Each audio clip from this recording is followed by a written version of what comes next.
అందరికీ నమస్కారం. కార్యక్రమం ప్రారంభించే ముందు గురువు గారు పత్రి గారికి ఒక్కసారి మనం ధన్యవాదాలు చెప్పుకుంటూ కార్యక్రమం ప్రారంభించుకుందాం. ఈరోజు మన టాపిక్ ఏంటంటే చెడు తొలగించుకోవాలంటే చాలా ముఖ్యమైన టాపిక్ ఇది. చెడు తొలగించుకోవాలంటే ఇంచేతంటే ఈ ధ్యాన మార్గంలో చాలామంది వస్తున్నారు. రకరకాల కారణాలతో వస్తున్నారు, రకరకాల సమస్యలతో వస్తున్నారు, రకరకాల రోగాలతో, రకరకాల కష్టాలతో, రకరకాల కోరికలతో వస్తున్నారు. వస్తూ ఏమడుగుతూ ఉంటారంటే, ఈ ధ్యానం నేర్పే వాళ్ళని, ధ్యాన మాస్టర్‌లని ఏమడుగుతారంటే, ధ్యానం చేస్తే మాకు ఇయన్నీ వస్తాయా, రావా అని అడుగుతారు. కానీ ఈ విషయం అడగరు. ఏ విషయం? ఏవండీ, మేము ధ్యానం చేస్తే మాలో చెడంతా పోతుందా? అన్న విషయం అడగరు. ఎంచేతంటే ధ్యానంలో ఆ లాభం వస్తుందా, ఈ లాభం వస్తుందా అని అడుగుతారు కానీ, గుర్తుంచుకోండి, మీకు అసలైన లాభం ఏది అంటే, మీలో ఉన్న చెడు పోవడం. మీలో చెడిపోతే అన్ని లాభాలే అంతా లాభమే. ఒక్క లాభం కాదు. మీరేదో ఒక దాని గురించి అడుగుతారు. ఒక సమస్య గురించి అడుగుతారు. ఒక కష్టం గురించి అడుగుతారు. కానీ ఎప్పుడైతే మీలో చెడిపోతుందో మొత్తం అన్నీ లాభాలే.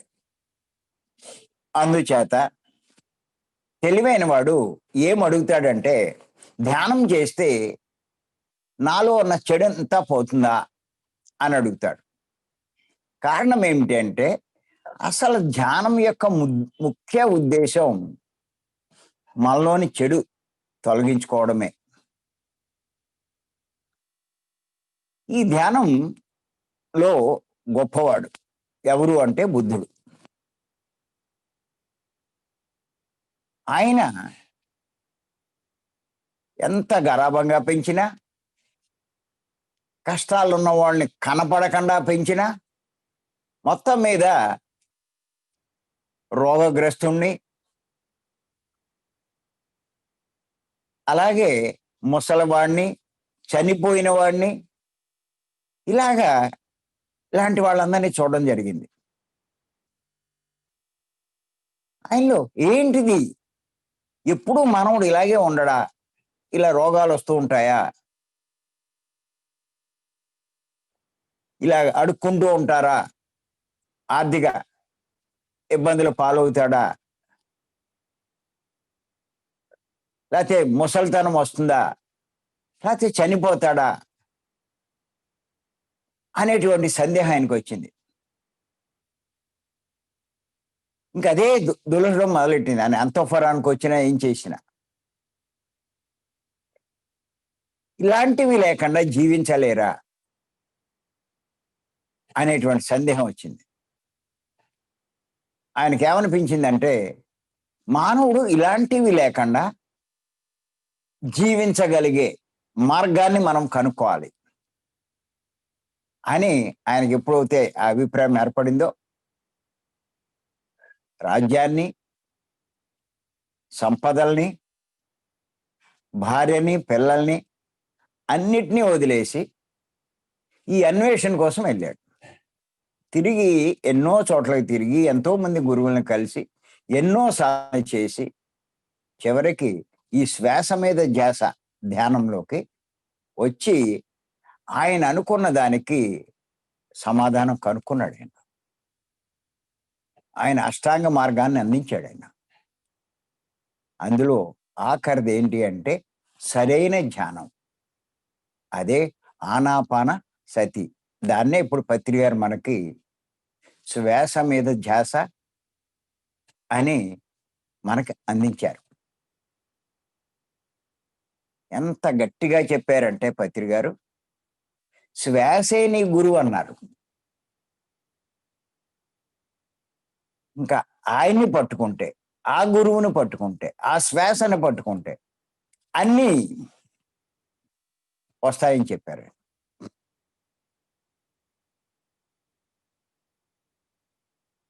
అంచేత ఇంకేం చెప్పలేదు ఆయన. నువ్వు మాటను పట్టుకో, నువ్వు మంత్రాన్ని పట్టుకో, నువ్వు నామాన్ని పట్టుకో, ఇలా ఏం చెప్పలేదు ఆయన. దీన్నే చెప్పారు. శ్వాస నీ గురువు అన్నారు. ఇది అర్థం కాక చాలామంది మాటలు చెప్తూ మాటల మీద ధ్యాస పెట్టమంటున్నారు. మాటను పట్టుకోమంటున్నారు. వాళ్ళు చెప్పే మాటలను పట్టుకోమంటారు. పత్రి గారు ఏమంటారంటే శ్వాసను పట్టుకోమంటారు. శ్వాసే నీ గురువు అని కూడా చెప్పారు. గురువుని పట్టుకుంటే అన్నీ లభిస్తాయంటారు కదా! అన్నీ తెలుస్తాయంటారు కదా! అలాగే ఈ శ్వాస మీద ధ్యాస ధ్యానాన్ని పట్టుకున్న వాళ్ళు వారిలోని చెడంతా పోతాయి. ఎప్పుడైతే చెడిపోయిందో ఉన్నది మంచే కదా! ఇంక నాకు మంచి జరుగుతుందా అని అడిగేదేంటి? ఒక మంచి జరిగినా నీలో చెడు ఉంటే మళ్ళా ఇంకో కష్టం వస్తుంది. చెడే లేకపోతే ఇంక ఉండేదే మంచి.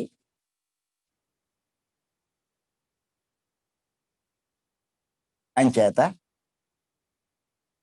ఈ ధ్యాన మార్గంలోకి వచ్చిన వాళ్ళు ఇది గుర్తుపెట్టుకోవాలి. ఏమిటి? వారిలోని చెడు తొలగించుకునే ప్రయత్నం ముందు చెయ్యాలి. అందుకే నేను గత సెషన్స్‌లో కూడా చెప్పానండి. బుద్ధుణ్ణి ఎవరో అడిగారు, "ఏవండీ మీరు ఇంత ధ్యానం చేశారు కదా! మీరేం సంపాదించుకున్నారు?" అని అడిగితే ఇప్పుడు బుద్ధుడు చెప్పాడు. నేను ఏమీ సంపాదించలేదు. కానీ అన్నీ పోగొట్టుకున్నా అన్నాడు. ఆయనకు అర్థం కాలా. ఏం పోగొట్టుకున్నారండి? పోగొట్టుకోవడం ఎందుకు? అనుకున్నాడాయన. ఎవడైనా సంపాదించుకుంటాడు గానీ పోగొట్టుకుంటాడా? ఇంత ధ్యానం చేసి పోగొట్టుకోవడానికా ధ్యానం చేయడం? అప్పుడు ఆయన చెప్పాడు, "నేను పోగొట్టుకున్నవి కోపము, దుఃఖము, అసూయ, పగ, భయం, బద్ధకం, గర్వం, కోరికలు ఇలాంటియన్నీ నేను పోగొట్టుకున్నా" అన్నాడు. ఇంకంతకన్నా ఏం కావాలి? అంటే ఆయనలో ఉన్న చెడంతా పోయింది. అది ఆయన చెప్పింది. అంచేత గుర్తుపెట్టుకోండి. దాని అర్థం ఏంటంటే ఎవరైనా సరే ధ్యానం ద్వారా సాధించవలసింది ఇదే అని ఆయన చెప్పాడు బుద్ధుడు. అంచేత చాలా మందికి అనిపిస్తది. ఏముంటుంది మనలో చెడు? చాలామంది ఈ జీవహింస అది చేస్తారు. మాంసం అది తింటూ ఉంటారు. ఇందులోకి వచ్చిన తర్వాత తెలుసుకుంటారు. ఆ జీవహింస అది చేయకూడదని. మానేస్తారు. మాంసం అది మానేస్తారు. ఇంకా ఇంకన్నీ మంచియే అనుకుంటారు. ఇంకా చాలా ఉన్నాయన్న సంగతి వాళ్ళకి తెలీదు. ఎన్ని రకాల చెడుంటాయో. ప్రతి ఒక్కరిలో ఇంతకుముందు చెప్పుకున్నాం మనం గత క్లాసుల్లో. చెడు లక్షణాలున్నాయి. చెడు పనులు చేస్తూ ఉంటారు. చెడు గుణాలుంటాయి. చెడు తిండ్లుంటాయి. చెడు మాటలుంటాయి. చెడు ఆలోచనలుంటాయి. చెడు అలవాట్లుంటాయి. చెడు వ్యసనాలుంటాయి. ఇయన్నీ నష్టం కలిగించేవే.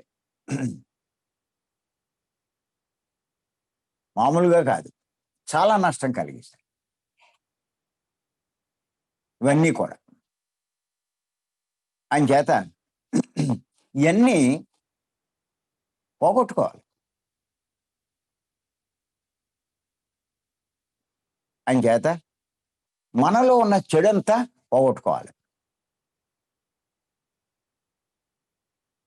అయ్యే చెప్పుకుంటున్నాం. చెడు లక్షణాలంటే దుఃఖపడ్డం, భయపడ్డం, చెయ్యలేనని, సాధించలేనని అనుకోవడం ఏ విషయం వచ్చినా, అది కూడా మీలో ఉన్న చెడు లక్షణమే. ఇంచేత మీరు సాధించగలిగినవి ఎన్నో ఉన్నాయి. మీరు చేయగలిగినవి ఎన్నో ఉన్నాయి. మీ భవిష్యత్తు బాగుండడానికి మీరు సాధించవలసినవి ఉన్నాయి. చేయవలసినవి ఉన్నాయి. లేనని అనుకుంటే అది మీలో ఉన్న చెడేగా. ఆ పనులు చెయ్యకపోవడం వల్ల మీరు నష్టపోవడమేగా. చెడేం చేస్తుంది? నష్టం కలిగిస్తది. అలాగే ప్రతి విషయంలో వ్యతిరేకంగా భావించడం, నెగెటివ్‌గా ఆలోచించడం. ఎప్పుడైతే నెగెటివ్‌గా ఆలోచిస్తారో చెయ్యగలిగి కూడా చేయరు. ప్రారంభించరు. మొదలుపెట్టరు. మరి చెడు కాకపోతే ఎలా అవుతుందండి? ఆలోచించండి. ఏదో జీవహింస మానేసి, లేతే మోసం చేయడం మానేసి, ఇతరులు అపహరించడం మానేసి, వాళ్ళని వీళ్ళని కొట్టడం అయి మానేసి, ఇయన్నీ చేస్తే ఇంకేముంది, నేను ఎవరికి ఏ అపకారం చేశాను అంటారు. అపకారం చేయడం అన్నది ఒక రకం చెడు. ఇంకా ఎన్నో చెడులున్నాయి మనలో. అన్నీ తొలగించుకోవాలి.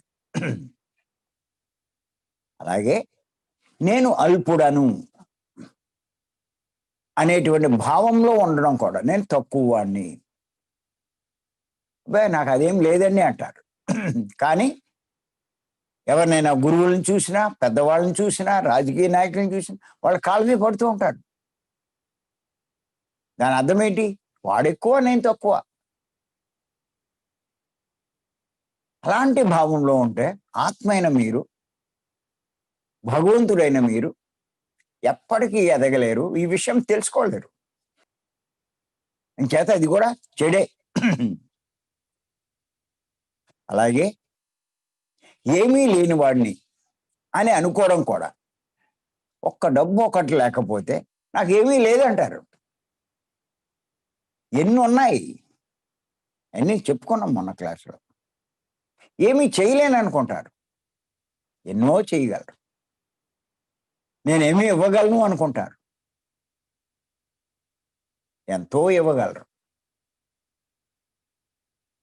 అలాగే ఇంకా మనలో కొన్ని చెడులున్నాయి. ఏమిటంటే ఎదుటి వారిలోని లోపాలు చూడటం.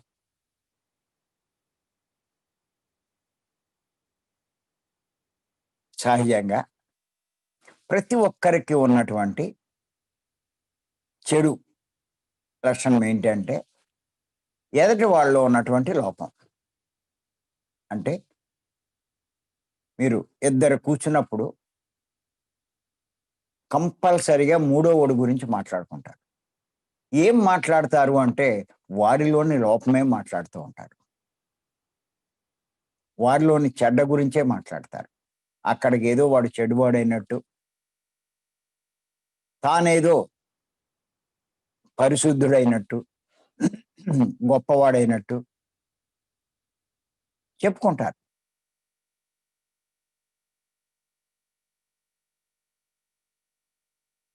ఇది కూడా ఒక చెడే. పత్రి గారు చెప్తారు. ఏమంటారు? ఎదటి వారిలోని చెడు చూడకూడదు అంటారు. నువ్వు చూడగలిగితే ఎదుటి వారిలో మంచే చూడు. ఎదుటి వారిలోని మంచే చూడంటారు.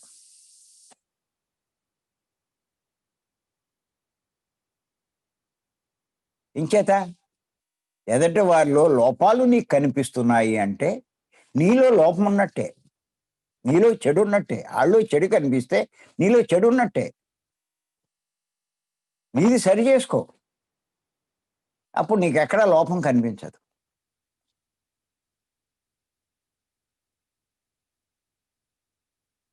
దుర్యోధనుడికి అందరిలోనూ చెడే కనిపించింది. ధర్మరాజుకి అందరిలోనూ మంచే కనిపించింది. కారణం వాడిలో ఉన్నవి అయ్యే కాబట్టి. అంచేత ఇది కూడా ఒక చెడు లక్షణమే. ఎదుటి వారిలోని లోపాలు. అవి ఎంచడం, వాళ్ళని విమర్శించడం, వాళ్ళని తక్కువగా భావించడం, ఇయన్నీ కూడా.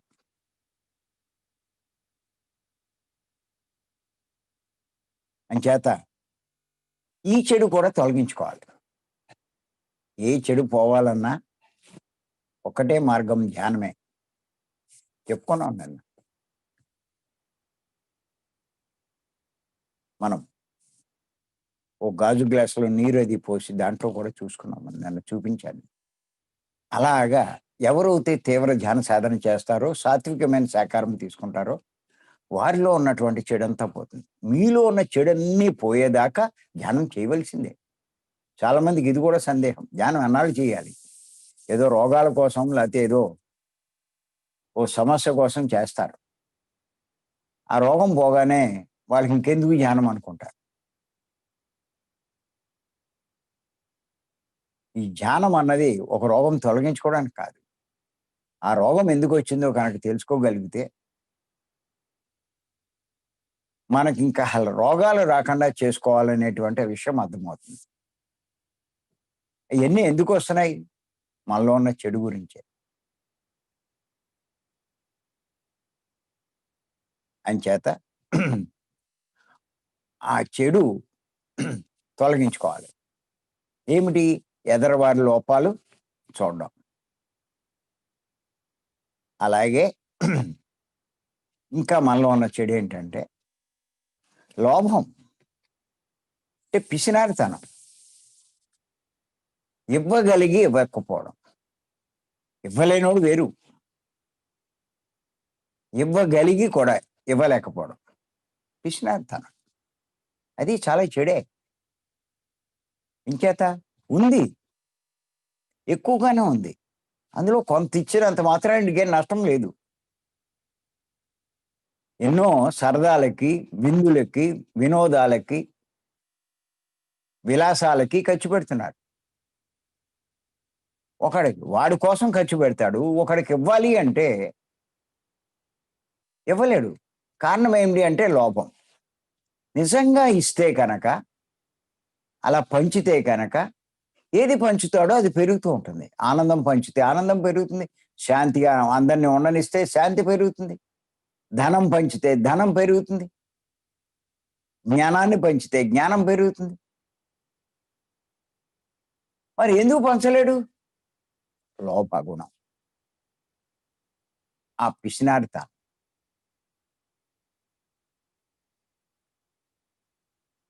మరి అది చెడు కాదా? చూడండి మీరు, కావాలంటే ఎవరికైనా ఏదైనా ఇచ్చి చూడండి, ఆ రోజు ఎంత తృప్తిగా ఉంటారో, తెలియని ఆనందం మీలో కలుగుతూ ఉంటుందో చిన్నప్పుడు మీకు తెలుస్తుంది. ఇవ్వకపోతే ఏం తెలుస్తుంది?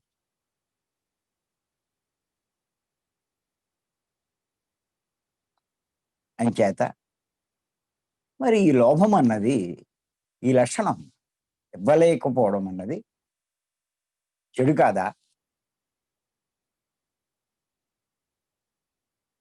ఇప్పుడు మదర్ తెరిసా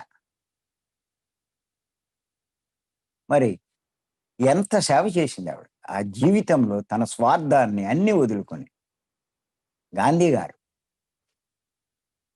తన జీవితం గురించి కూడా చూసుకోకుండా అందరి కోసం ఎంత పాటుపడ్డాడు. అలా ఇస్తున్న వాళ్ళని మహాత్ములు అన్నాం. ఎంత మందికి ఆదర్శమయ్యారు. ఇవ్వడం వల్లే కదా, ఆ లోభం అనే గుణం లేకపోవడం వల్లే కదా. అంచేత లోభం అన్నది ఆ పిసినారితనం అన్నది, ఇవ్వలేకపోవడం అన్నది, అది కూడా మనలో ఉన్న ఒక చెడే. ఇది బాగా గుర్తెట్టుకోవాలండి. ఎందుకంటే ఏమి చేయి, నాలో చెడేమీ లేదండి, ఎవ్వరికీ నేను అపకారం చేయలేదు, నా వల్ల ఎవరికి హాని లేదండి అనే మాట గమ్ముని వాడేస్తారు. వాళ్ళు ఎన్ని రకాల చెడు ఉందో అన్నది వాళ్ళకి అర్థం కాదు. వాళ్ళని ఎన్ని రకాలుగా వాళ్ళు సరి చేసుకోవాలి అన్న సంగతి వాళ్ళకి తెలియదు. మేము ఎవ్వరికి అపకారం చేయమండి అలా అంటారు, మాకు తెలిసి అంటారు. కరెక్ట్, ఆ మాట కరెక్ట్. ఇంచేత వారిలో ఇన్ని రకాల చెడులు ఉన్నాయన్న సంగతి వాళ్ళకి తెలీదు, తెలుసుకోవాలని అనుకోరు. ఇంకేముంది, నేను పరిశుద్ధుని అనుకుంటారు. నాకెందుకు కష్టాలు వస్తున్నాయో తెలియదు అంటారు. ఎందుకు వస్తాయి? మీలో ఏదో చెడు ఉంది కాబట్టే, చెడు చేశారు కాబట్టే కష్టాలు వస్తాయి. ఉత్తినే ఎందుకు వస్తాయి? మళ్ళా దేవుడి మీద నెపమేస్తారు. ఆ దేవుడే నన్ను ఎందుకో ఇలా కష్టపెడతాడంట. దేవుడికి అసలు దయ లేదంటారు. నేను ఎన్ని పూజలు చేసినా, ఎన్ని ప్రార్థనలు చేసినా ఇంకా నన్ను కష్టాలు పెడుతున్నాడు. ఆయనకేం పని లేదేటి ఆయన. ఒకటే రూల్ పెట్టేశాడు. ఎవరు ఏది చేసుకుంటే అది పొందే ఏర్పాటు. మంచి చేస్తే మంచి, చెడు చేస్తే చెడు. అంచేత చెడు ఎందుకు చేస్తారు? నీలో చెడు ఉంటే. మంచి ఎప్పుడు చేస్తారు? నీలో మంచి ఉంటే. అంచేత నువ్వు చేయడానికి కారణం నీలో ఉన్న చెడు. ఆ చెడుని తొలగించుకుంటే ఇంకేముంది నీకు? అన్నీ లాభాలే కదా! జరిగేదంతా మంచేగా. అంచేత ఇన్ని రకాల చెడు ఉంది మనలో. వీటినన్నిటిని మనం సరి చేసుకోవాలి అన్నది తెలుసుకోవాలి. నేను ప్రతి విషయం ఇంతలా ఎందుకు చెప్తున్నానంటే, మీరు సాదాసీదాగా సామాన్యంగా తీసుకుని నిర్లక్ష్యం చేస్తే నష్టపోయేది మీరే. దీన్ని చాలా సీరియస్‌గా తీసుకొని మీరు సరి చేసుకుంటే లాభం పొందేది మీరే. ఇన్ని రకాలు పోయినయా లేదా? ఇయన్నీ నోట్ చేసుకోవాలి ప్రతి విషయం. ఇప్పుడు నేనేవైతే చెప్తున్నానో, ఆ రకమైన లక్షణం మీలో ఉంటే, మీరు ఎంతో కొంత ఏదో రకంగా, ఏదో రూపంలో నష్టపోతారనే చూసుకోండి.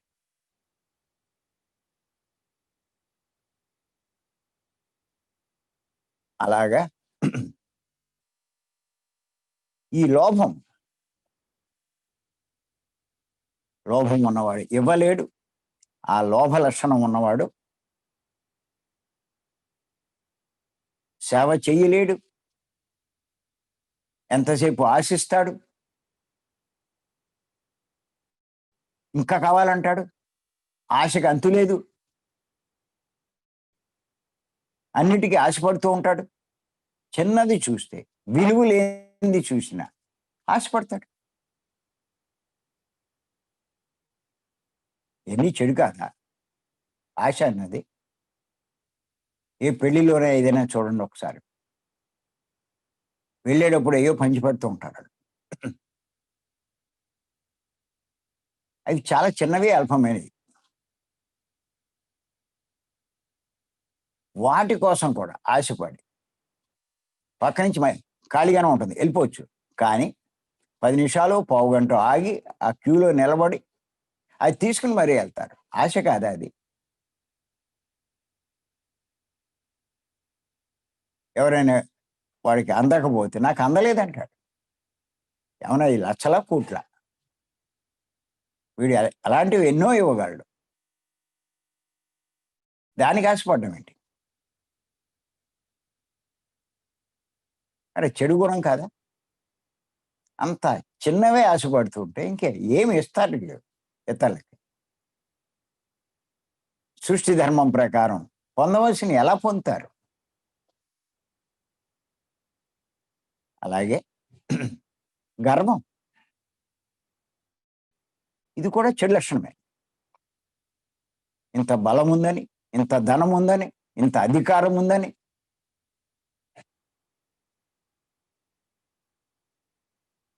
ఈ పదవుల్లో కూడా మీరు చూడండి. పదవి లేనప్పుడు బానే ఉంటారు. పదవి వచ్చేసరికి ఎలా విర్రవీగిపోతారో చూడండి. నేనంత అంటాడు. ఎలా మాట్లాడతాడో. మాట కూడా అదుపులో ఉండదు. బూతులు కూడా తిడతారు. ఇంత పెద్ద పదవిలో ఉన్నానన్న ఆలోచన కూడా ఉండదు. తనకి నష్టం కలిగిస్తుంది అన్న సంగతి కూడా తెలీదు. అలాగా డబ్బున్నవాళ్ళు, పదవుల్లో ఉన్నవాళ్ళు, గొప్ప ఉద్యోగం ఉన్నవాళ్ళు,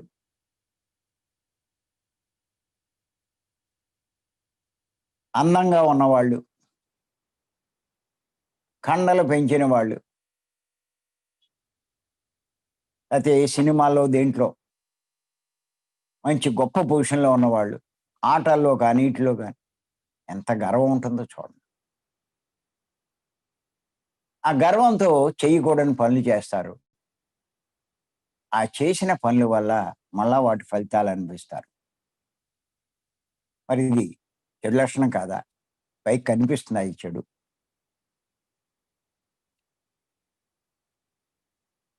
అలాగే అహంకారం. ఇది కూడా చెడు లక్షణమే.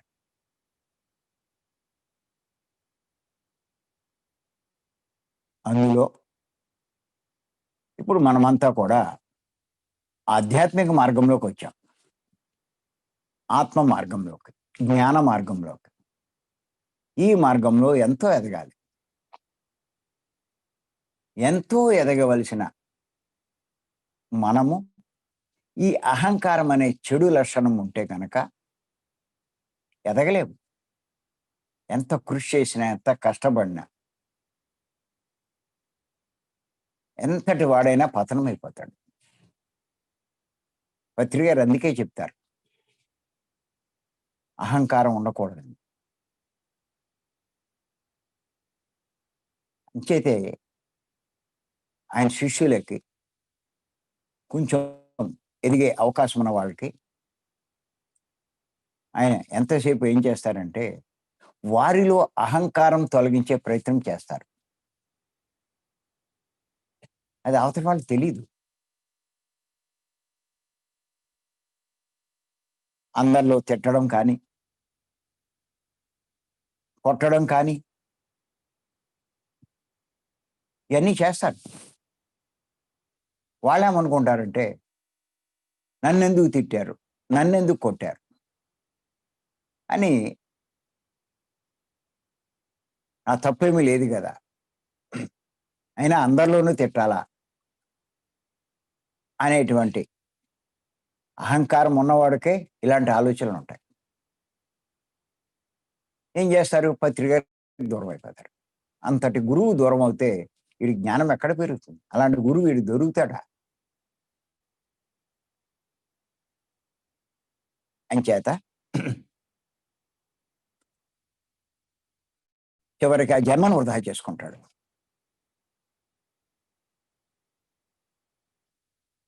ఒక జన్మే వృధా అయిపోతుంది. దేనివల్ల? ఆ చెడు లక్షణం వల్ల. ఆ అహంకారం వల్ల.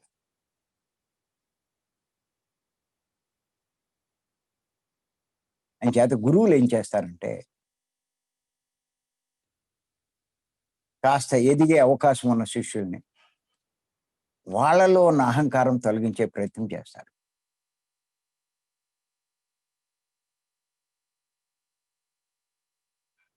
ఏదో వంకబెట్టి, ఇది నా అహంకారం తొలగించడానికి పెట్టబడిన పరీక్ష చెయ్యబడింది. అక్కడ కారణం కాదు ప్రధానం. వీళ్ళు ఎందుకు నన్ను అనేటువంటి ప్రశ్న ఏసుకుంటారు. నన్నలా తిట్టారు అని. అది అర్థమవుతే ఇంకేముంది?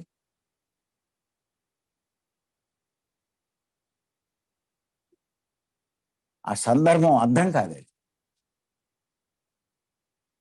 అప్పుడే నీ అహంకారానికి పరీక్ష పెట్టబడుతుంది. అంచేత పత్రి గారి యొక్క చర్యలు ఎవడికి అర్థం కావు. అనుకుంటారు కూడా. ఒక్కోసారి ఒక్కో రకంగా ఉంటారు. ఏంటి ఇలా ఉంటారనుకుంటారు. అయన్నీ పరీక్షలు. అంతటి గొప్ప గురువు మన ఎదుగుదల కోసం, మన అహంకారాన్ని తగ్గించడానికి పెట్టే పరీక్షలు. అలా తర్వాత మామూలుగానే ఉంటారు. ఈ లోపుల వీడు గనక అహంకారంతో ఆయన్ని దూరం చేసుకుంటే నష్టపోయేది ఈడే.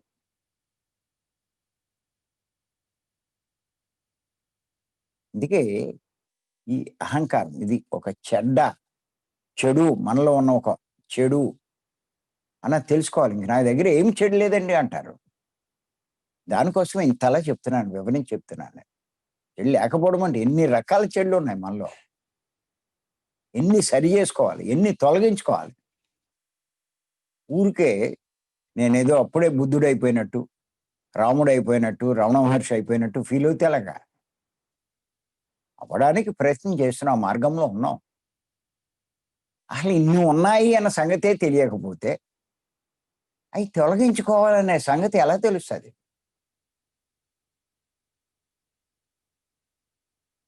చేత లోభం ఉండకూడదు, గర్వం ఉండకూడదు, ఆశ ఉండకూడదు, అహంకారం ఉండకూడదు.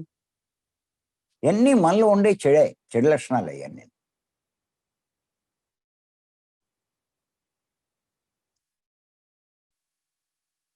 బుద్ధుని జీవితంలో కూడా ఇయన్నీ చెప్పడానికే కొన్ని కొన్ని ఆయన జీవితంలో జరిగిన సంఘటనలు చెప్తూ ఉంటారు. ఆయన ఒకసారి తన శిష్యులకి ఇలాగే జ్ఞానబోధ చేస్తున్నారు పత్రి గారిలాగే. ఎవరో ఒక శిష్యుడు లేచి అడిగాడు వాడి సందేహం మీద. ఈయనేం చేశాడంటే ఆయన పట్టించుకోలా. తన పని తానే చేస్తున్నాడాయన ఉపన్యాసం. కాసేపు ఆగి మళ్ళా అడిగాడు. అయినా ఈయన పట్టించుకోలా. మళ్ళా కాసేపు ఆగి మళ్ళీ అడిగాడు. అయినా అసలు ఆయనకి అడిగిన దానికి సమాధానం చెప్పలేదు బుద్ధుడు. వాడికి విపరీతమైన కోపం వచ్చింది. వెంటనే ఏం చేశాడంటే గబగబా వచ్చి ఆ కోపంతో, ఆ ఆవేశంతో బుద్ధుడి మీద ఉమ్మూశాడు. ఏంటి ఇన్ని సార్లు అడుగుతుంటే మీరెందుకు చెప్పరు అని చెప్పి ఆ కోపంతో ఆయన మీద ఉమ్మూశారు. ఎప్పుడైతే అలా ఏశారో అక్కడ ఉన్నదంతా ఎవరు? బుద్ధుని శిష్యులు. అంతా ఆశ్చర్యపోయి నిశ్చేష్టులయ్యి ఒక్కసారి వాళ్ళలో కోపం కట్టలు తెంచుకుంది. వెంటనే అందరూ లేచి వాడి మీద పడబోయారు. ఇప్పుడు బుద్ధుడు శాంతంగా అందరిని ఆపు చేశాడు. అందరూ ఆగారు బుద్ధుడు ఆపితే. కానీ బుద్ధుని యొక్క ప్రియ శిష్యుడు ఉన్నాడు ఆనందుడు. వాడు మటుకు ఆగలేదు. ఏమన్నాడంటే బుద్ధుడితోటి, ఏమండి వీళ్ళంతా ఊరుకున్నారు కానీ మిమ్మల్ని ఇంతలా అవమానించాడు. నేను ఊరుకోను, వాడి సంగతి ఇప్పుడు నేను తెలియజేస్తాను. వచ్చి వాడి మీదకి రాకపోయాడు. అప్పుడు బుద్ధుడు ఆనందుని కూడా శాంతింపజేసి అప్పుడు ఆ ఉమ్ము ఊసిన వాడితో అన్నాడు, బాబు నువ్వు నాకు చాలా ఉపకారం చేశావు. ఏం చేతంటే ఇప్పటిదాకా నాకొక సందేహం ఉండేది. నాలో అహంకారం ఉందా, పోయిందా అని నేను తేల్చుకోలేకపోతున్నాను. కానీ ఇప్పుడు నువ్వు ఈ పని చేయడం వల్ల నాలో అహంకారం లేదు అన్న సంగతి నాకు అర్థమైంది. చాలా గొప్ప ఉపకారం చేశావయ్యా అన్నాడాయన. ఇంచేతంటే ఇలాంటివి జరిగినప్పుడు ఎవరైతే రియాక్ట్ అవుతారో వాళ్ళు అహంకారం అన్నాడు. ఇలాంటివి జరిగినా కూడా దానికి ఎవరైతే ప్రతిస్పందించారో, దాని గురించి మాట్లాడరో, దాన్ని పట్టించుకోరో, అది జరగనట్టుగా ఉంటారో వాళ్ళలో అహంకారం లేనట్టే. మీరు చూడండి, ఇంత గొప్ప గురువైనటువంటి బుద్ధుడు మీద అంత అవమానం జరిగినా ఆయన ఏమీ రియాక్ట్ కాలేదే. మరి పత్రిగా లాంటి గొప్ప గురువు ఒక మాట అంటేనే వీడు రియాక్ట్ అయ్యాడు అంటే వీళ్ళో ఎంత అహంకారం ఉన్నట్టు ఒక్కసారి ఆలోచించారు. ఇది చాలా మందికి అర్థం కాలేదు.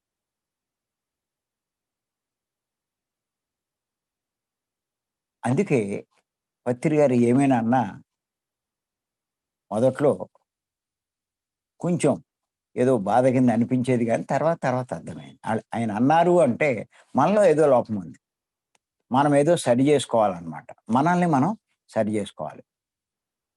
మరి ఏమిటి ఆ లోపం అన్న దాని మీద దృష్టి పెట్టేవాడు. ఖచ్చితంగా లోపం ఉండేది. ఏమీ లేకుండా ఆయన ఏమీ అనరు. అప్పుడు లాభపడేవాడిని. అదే నేను కోపగించుకుని ఆయన వదిలేసి దూరం అయిపోతే ఇంతటి జ్ఞానవంతుడిని ఎలా అవుతాను నేను? ఇంత జ్ఞానం నాకు ఎలా వస్తది? ముందు ముందు మనం తెలుసుకుంటాం. పత్రి గారి ద్వారా నేను నేర్చుకున్నవి. ఏం నేర్చుకున్నాను నేను? ఏం తెలుసుకున్నాను నేను? ఆయన ద్వారా ఏం సంపాదించుకున్నాను? ఈ విషయాల మీద నేను చెప్తాను నేను ముందు ముందు. ఆశ్చర్యపోతారు. ఎంచేతంటే ఎందుకో ఒకసారి నాకు ఆలోచనొచ్చింది. పత్రి గారిని పరిచయమైన నాళ్ళయింది. అసలు ఆయన నుంచి నేను ఏమి నేర్చుకున్నాను అని. సరే అని చెప్పి ఏం చేశానంటే, ఓ పుస్తకం మీద రాయడం మొదలెట్టా. ఒక్కొక్క పాయింట్. రాస్తూ ఉంటే అలా చాలా పాయింట్‌లొచ్చినియి. అంతకుముందు తెలియనివి, ఇప్పుడు కొత్తగా తెలుసుకున్నవి. రాస్తూ ఉంటే ఎన్నో పాయింట్‌లొచ్చినియి. అరే! ఇంత నేర్చుకున్నానా నేను? ఆశ్చర్యపోయాను. ఇన్ని విషయాలు చెప్పారా పత్రి గారు మనకి అన్నది ఆశ్చర్యమేసింది. ఎంచేత ఆయన సందేశాలంటే వదలకుండా వింటాను నేను. ఏదో కొత్తదుంటుంది. అంతేకాదు ఆయనతో పరిచయం అయినప్పుడు, ఆయన కూడా ఉన్నప్పుడు, ఆయన వచ్చినప్పుడు మాట్లాడడం కంటే కూడా ఆయన మాటల్ని అబ్జర్వ్ చేయడం ఎక్కువ చేస్తూ ఉంటాను. ఎంచేతంటే ఆయన ప్రతి మాట ఏదో ఒక సందేశం ఉంటుంది. ఒక సందేశం తీసుకోవచ్చు అందులో నుంచి. వాడిని తిట్టినట్టు ఉంటుంది, వీడిని పొగిడినట్టు ఉంటుంది, ఇయన్నీ చేసినట్టుగా ఉంటాయి. ఊరికే నలుగురితో సరదాగా కాలక్షేపం చేసినట్టు ఉంటుంది. కానీ ప్రతి మాటలో సందేశం ఉంటుంది.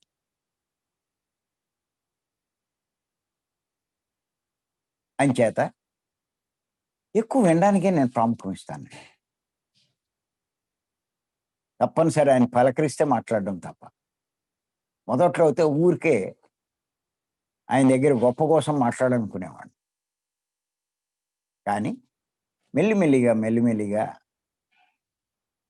మాటలు తగ్గించేశానండి. ఎవరైనా సరే మనకంట కొంచెం హై లెవెల్‌లో ఉన్నప్పుడు, కొంచెం జ్ఞానపరంగా ఎదిగి ఉన్నప్పుడు, వాళ్ళ నుంచి వినడానికి ఎక్కువ ప్రాముఖ్యం ఇవ్వాలి. జ్ఞానాన్ని పెంచుకోవాలనుకున్న వాళ్ళు చేయవలసిన పని. ఎవరైతే అలా చేస్తారో ఖచ్చితంగా బాగా ఎదుగుతారు. ఊరికే వాగడం కాదు, మన దగ్గర ఏముందని వాగడం. ఎవరికి కావాలి గొప్ప. అక్కలేని డబ్బా కవుర్లంతా గొప్ప కాదు.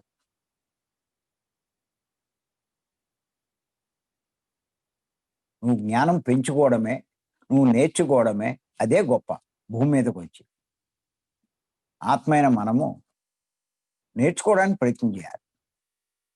గొప్పలు చెప్పుకోవడానికి కాదు. నీ దగ్గర ఉన్నాయి ఏదో గొప్పలు చెప్పుకుంటారు చాలామంది. నీ దగ్గర ఉన్నవేంటి? ఇలాంటియే ఇంతకన్నా గొప్పయి ఎన్నో ఉన్నాయి ప్రతి ఒక్కళ్ళ దగ్గర. ఎంతోమంది ఉన్నారు. మనొక్కళ్ళకే ఉన్నట్టు, మనొక్కళ్ళకే వచ్చినట్టు. ఈ గొప్పలు చెప్పుకునే కొద్దీ గర్వం పెరుగుతుంది, అహంకారం పెరుగుతుంది. ఎవరో పతనమవుతాడు. అంచేత అంతటి బుద్ధుడిని ఆ రకంగా అవమానించిన ఆయనేమి ఆవేశపడలేదే. ఆయన ఒక్కసారి చిటికేస్తే ఆడు ఒళ్ళు హూనం చేసేద్దురు ఆళ్ళంతా. అయినా సరే అందరిని ఆపాడు. అంటే ఆయనలో అహంకారం లేనట్టేగా, ఆ చెడు లేనట్టేగా. పైగా ఇంకా అన్నాడు ఏమన్నాడంటే బుద్ధుడు, "నువ్వు నాకు ఉపకారం చేయడం కాదు నాయనా, మా ఆనందుడికి కూడా ఉపకారం చేశావు." ఎంచేతంటే వాడు ఇప్పటిదాకా నేను బుద్ధుడంత అయిపోయాను అని భావిస్తున్నాడు. వాడు అంత స్థాయికి ఎదిగాడా? లేదా? అన్నది కూడా వాడికి తెలియపరిచాను. నిజంగా బుద్ధుడు అంత స్థాయికి ఎదిగితే వాడు కాముగా కూర్చుందుడు. కానీ ఆవేశపడి ఏదో చేయడానికి మీదకొచ్చాడు. అంటే వాడిలో కూడా అహంకారం ఉంది అన్న సంగతి వాడికి నువ్వు తెలియపరిచావు. చేత నాకు ఉపకారం చేశావు. మా ఆనందుడికి ఉపకారం చేశావు. అంచేత నీకెప్పుడైనా ఉమ్మూసుకోవాలని అనిపిస్తే నా మీదేసుకో అన్నాడు. ఎప్పుడైతే ఆయన అలా అన్నాడో వాడు వెంటనే బుద్ధుడి కాళ్ళ మీద పడ్డాడు. నన్ను క్షమించండి స్వామి. చాలా ఆవేశపడ్డాను, కంగారు పడ్డాను. నన్ను మన్నించండి అని చెప్పి ఏడ్చాడు. అంచేత ఈ అహంకారం అన్నది అనేక రకాలుగా ఉంటది.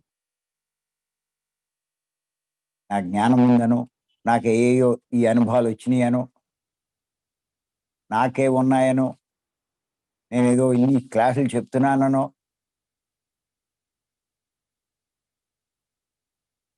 నేనే చెప్పగలుగుతున్నాననో, ఇలాగ లోపల ఏ కొద్దిగా ఉన్నా కూడా అహం ప్రదర్శిస్తారు. నేను, నేను అంటూ.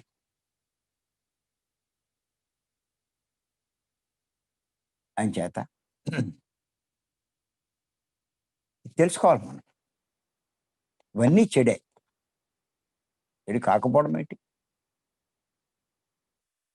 ఈ చెడంతా ఎప్పుడు పోతుంది అంటే మనసు శుద్ధి అయినప్పుడు. మనసు ఎంత శుద్ధి అవుతే మనలో చెడంతా పోతూ ఉంటుంది. చెడంతా మనసులో ఉంటుంది. శరీరంలో ఎక్కడో ఉండదు. ఏదో పార్ట్‌లో. మనసులో ఉంటుంది. ఆ మనసును శుద్ధి చేసే మార్గమే ఇప్పుడు మనం చేసే శ్వాస మీద ధ్యాస, ధ్యానం. నిన్న చెప్పుకున్నాం కదా! ధ్యానంలో నిశ్చల స్థితి. అక్కడ గంటలు గంటలు అలా కూర్చోగలిగితే కొన్ని రోజులకో, నెలలకో మనసు శుద్ధి అవుతుంది. అప్పుడు వాళ్ళలో ఉన్నటువంటి చెడంతా పోతుంది. అందుకే పత్రి గారంటారు. శుద్ధ మనసునే సాత్విక గుణం అంటారు. శుద్ధ మనసులో ఉన్నవాళ్ళని. మనసు శుద్ధి చేసుకున్నవారు సాత్విక గుణంలో ఉన్నట్టు. మహాపరిశుద్ధం చేసుకున్నవాళ్ళు. వాళ్ళు శుద్ధ సాత్విక గుణంలోకి వెళ్ళినట్లు లెక్క. ఇంకెలాంటి కల్మషము లేదు. పూర్తిగా శుద్ధమైపోయారు. ఇంచేత మనం తీవ్ర సాధన మనం చేస్తున్నప్పుడు సాత్వికమైన ఎందుకంటే సాత్వికంలో రావడమే మనసు శుద్ధ, మనలో ఉన్న చెడు తొలగించుకోవడం. మనసు శుద్ధమవుతే మనలో చెడు పోయినట్టే. అంటే మనం సాత్విక గుణంలోకి రావాలి. ఆ సాత్విక గుణంలోకి ఎవరొస్తారు? సాత్వికమైన శాకాహారం తీసుకున్నవాళ్ళు.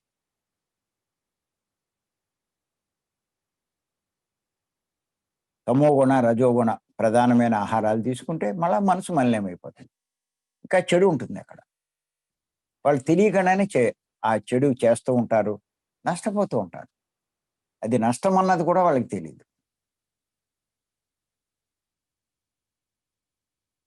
అసలు మనసు శుద్ధం అవ్వకుండా మన జ్ఞానం ఎలా పెరుగుతుంది? బుద్ధి ఎలా వికసిస్తది?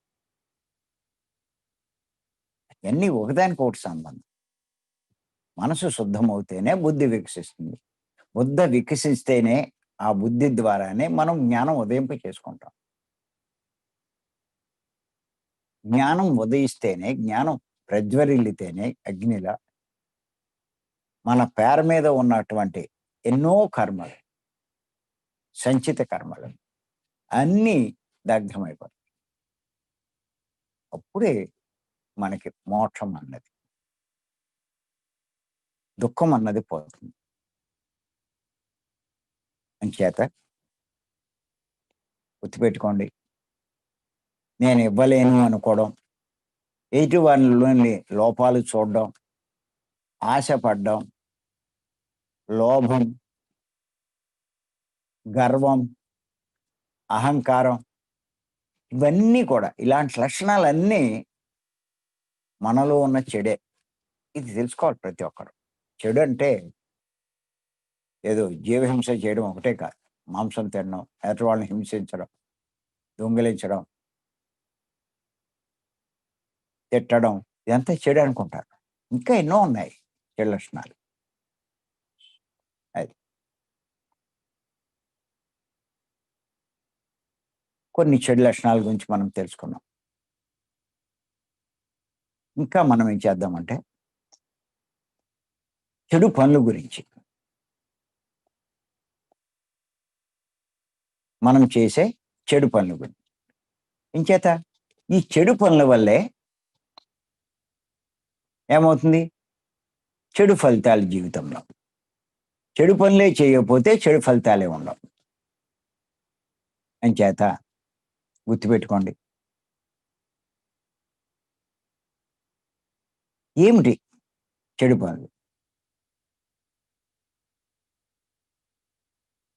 ప్రతి వారు చేస్తూ ఉంటారు. అది పెద్ద చెడు అనే వాళ్ళకి అనిపించదు.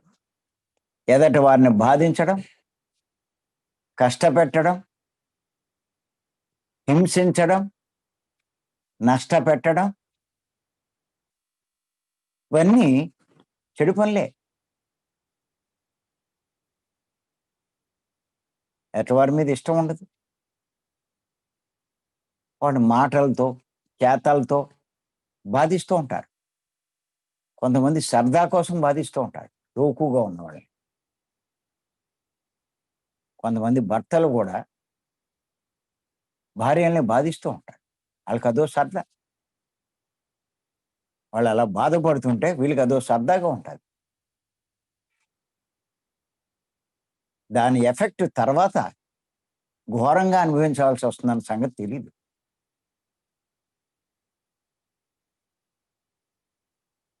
కొంతమంది వివాహం చేసుకుంటారు, తర్వాత నచ్చదు. ఇంకేత ఏదో వంకన వాళ్ళని బాధిస్తూ ఉంటారు. నచ్చినప్పుడు ఎందుకు చేసుకోవాలి?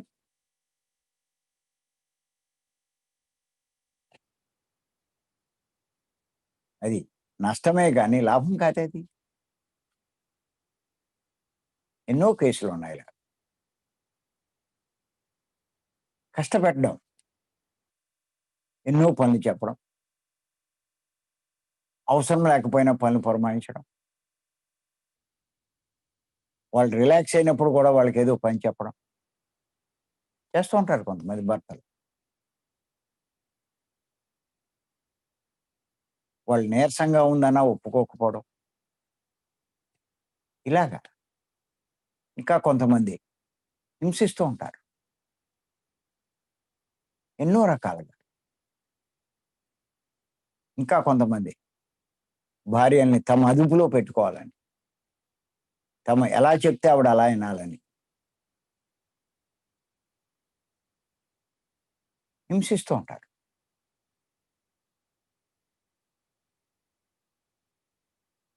అలా జంతువుల్ని హింసిస్తారు, పక్షుల్ని హింసిస్తారు,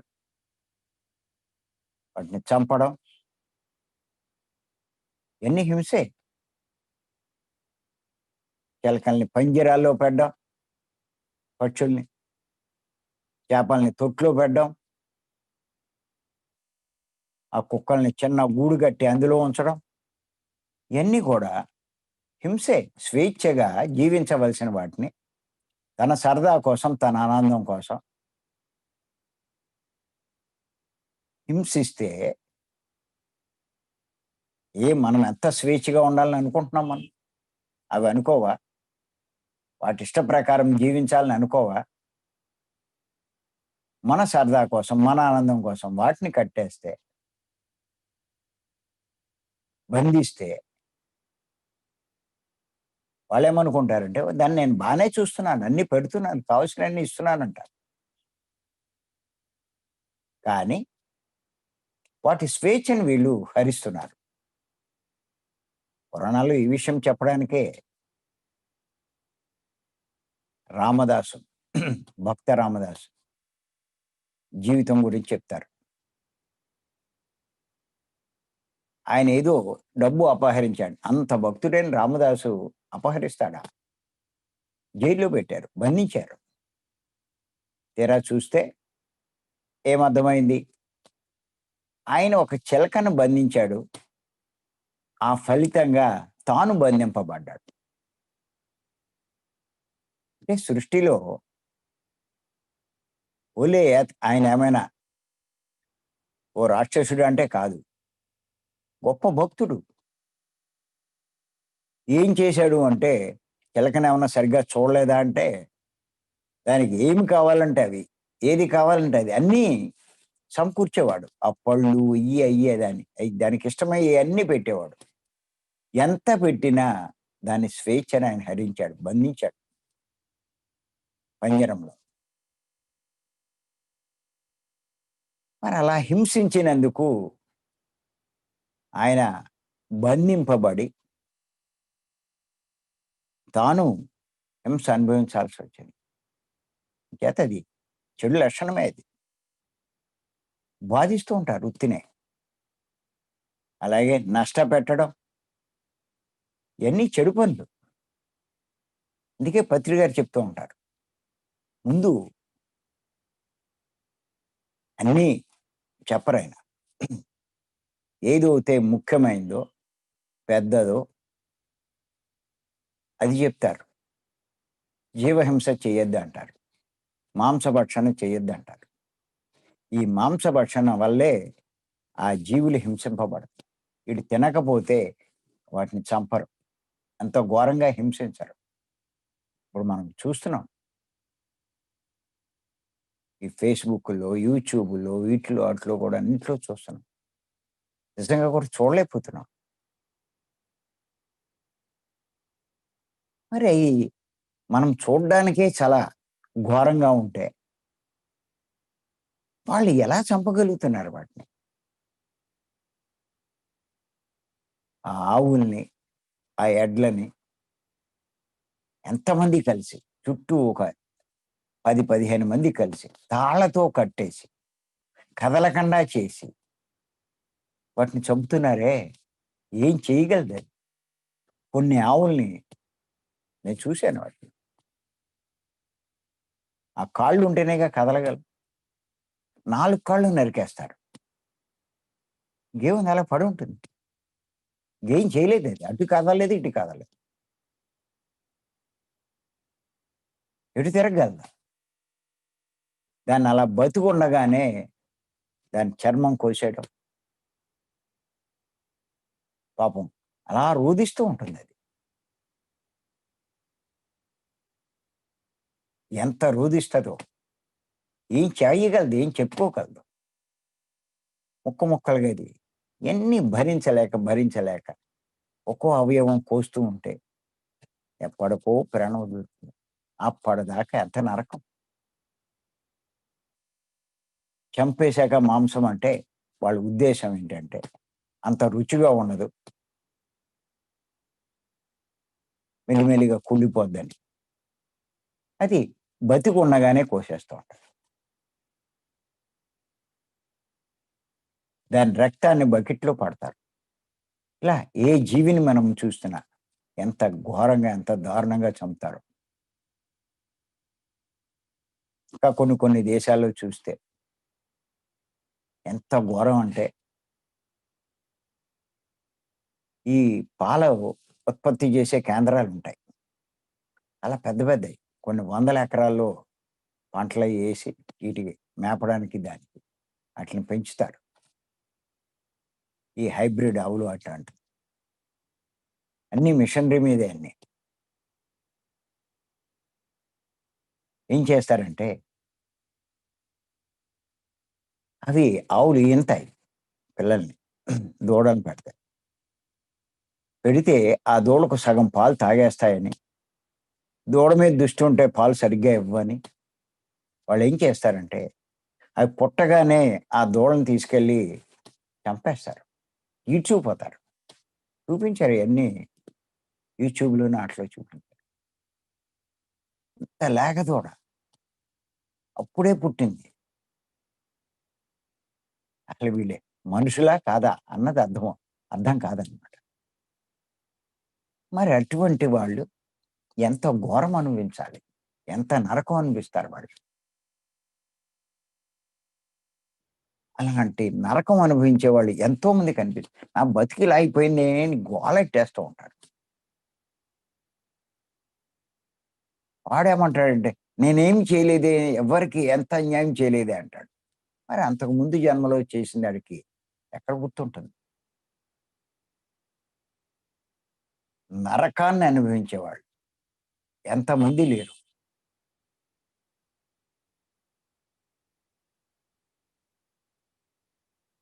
వీళ్ళు అనుభవించడం కాదు. వాళ్ళకి పుట్టిన పిల్లలు నరకం అనుభవిస్తుంటే, ఆ నరకం వీళ్ళు అనుభవిస్తూ ఉంటారు. వాటినంతలా కట్టేసి ఏమి చేయలేని స్థితి. అటువంటి వాళ్ళు మరు జన్మలో ఏ స్త్రీ జన్మో తీసుకుంటారు. అలాంటి వాళ్ళని బ్రోతల్ హౌసెస్ తీసుకుపోతారక్కడ. అక్కడ కట్టేసి వాళ్ళ చేత చాలా దారుణమైనటువంటి కడుపు వృత్తి చేయిస్తారు.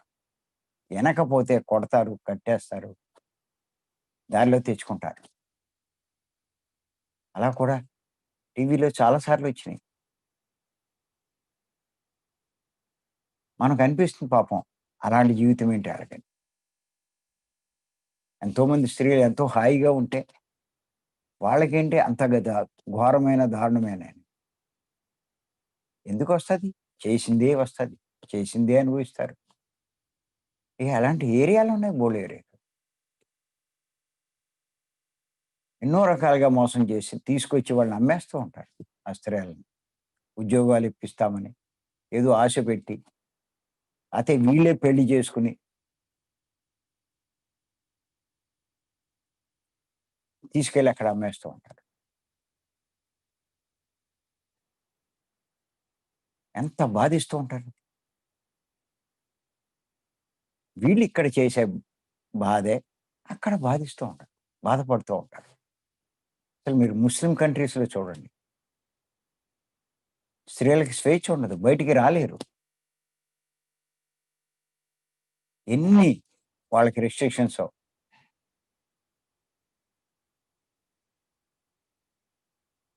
ఎవరి ముందు కనపడకూడదు. ఎందుకొచ్చింది? ప్రపంచంలో అందరూ ఎంతో స్వేచ్ఛగా స్త్రీలంతా ఉంటే, అక్కడే అలా ఎందుకుంటున్నారు?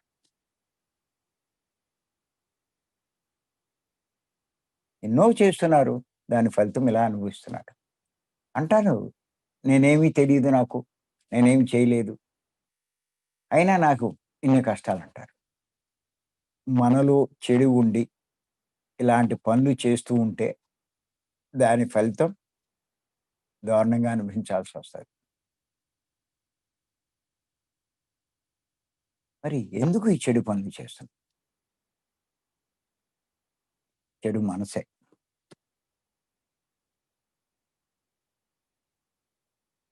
మరి ఇప్పుడు ఆలోచించండి. చెడు తొలగించుకోవాలా? అక్కర్లేదా? చెడు తొలగించుకునే ప్రయత్నం చేయాలా? అక్కర్లేదా? అది తొలగించుకోకుండా ఇయన్నీ చేస్తూ, ఇప్పుడు నాకేం అవ్వట్లేదని, నాకేం జరగట్లేదని చేస్తే హ్మ్, భవిష్యత్తులో నష్టపోయేదెవరు? ఇప్పుడు చూడండి ఎన్నో చోట్ల ఎంతోమంది విడాకులు తీసుకుంటున్నారు. ఎన్నో సంసారాలు విడిపోతున్నాయి. ఎందుకు? ఆ భర్త పెట్టే కష్టాలు, ఆ ఇంట్లో అత్తగారు పెట్టే కష్టాలు, ఇయన్నీ భరించలేక. వాళ్ళేం జేస్తారు? కట్నం కోసమో, లేతే ఈవిడేమన్నా మాట ఇనలేదనో, లేతే ఈవిడని లొంగదీయాలనో, ఇలాంటి తో కష్టపెడితే దారిలోకొస్తుందని. కానీ తర్వాత ఎంత కష్టపెట్టాడో అంతా తాను అనుభవించాల్సొస్తుంది అన్న సంగతి వాళ్ళు గ్రహించరు. అదే ఎందుకు కష్టపెడుతున్నారు? వాళ్ళు కొంత చెడుంది కాబట్టి. ఆ చెడైపోతే అలా కష్టపెట్టరు. ఎంతో ప్రేమగా చూసుకుంటారు. వీళ్ళు ప్రేమగా ఉంటే ఆవిడ ఎంతో ప్రేమగా వాళ్ళతో ఉంటుంది. కొంతమంది అత్తలు కోడల్ని కష్టపెడుతూ ఉంటారు. అలాగే కోడళ్ళు అత్తల్ని బాధించేవాళ్ళు కూడా కొంతమందున్నారు. అందుకే ఇప్పుడు రోజుల్లో చూడండి, ఉమ్మడి సంసారాలంటే ఎవడు ఇష్టపడట్ల. ఎవరైనా సరే. సెపరేట్ సంసారం అంటేనే పెళ్ళికి ఇష్టపడుతున్నారు. ఆళ్ళు ఉద్యోగము ఎక్కడో చేసుకుంటారు. అత్తమామల దగ్గర ఉండరంటే దానికి టాప్ ప్రయారిటీ ఇస్తున్నారు. ఎంత ఆస్తున్నా సరే అత్తమామల దగ్గర ఉండరు. ఇంచేత స్వేచ్ఛ ఉండదు. వాళ్ళు చెప్పినయన్నీ చేయాలి. అడుగులు మడుగులు వత్తాలి. ఆ కష్టాలన్నీ భరించాలి. అంచేత ఇయన్నీ మనం కనుక గమనించినట్లయితే, ఈ పనులన్నీ ఎందుకు చేస్తున్నాం? బాధించడం, కష్టపెట్టడం, హింసించడం, నష్టపరచడం, లోపలున్న చెడు. మరి ఈ చెడు ఎందుకు చేస్తున్నారు? చెడు మనసు.